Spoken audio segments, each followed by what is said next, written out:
अमरावती शहरात सुरू असलेल्या रंगतदार अमरावती महोत्सवाच्या पार्श्वभूमीवर miss and Mrs fashion show आयोजित करण्यात आला। हा कार्यक्रम नुकताच सायन्स कोर मैदानात पार पडला। या कार्यक्रमात 25 महिलांनी सहभाग नोंदवत आपली फॅशन स्टाईल आणि आत्मविश्वासाचं दर्शन घडवलं।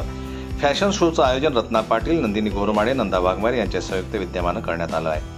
स्पर्धेतील प्रशिक्षणार्थींमध्ये शीतल बावणे व विजयलक्ष्मी यादव यांचा सहभाग होता, तर कोरिओग्राफर म्हणून सोनल भुतळा यांनी मार्गदर्शन केलं। स्पर्धेत 2 गट सिल्वर आणि गोल्डन गट आखण्यात आले। सिल्वर गटात पहिला क्रमांक रीता कांबळे तर दुसरा क्रमांक गजानन लांडगे यांनी पटकावला। तिथेच गोल्डन गटात पहिला क्रमांक राणी डोकी आणि दुसरा क्रमांक वैशाली गायकवाड यांनी आपल्या नावे केला। कार्यक्रमाची रंगत वाढवण्यासाठी प्रेक्षकांची मोठी गर्दी उपस्थित होती।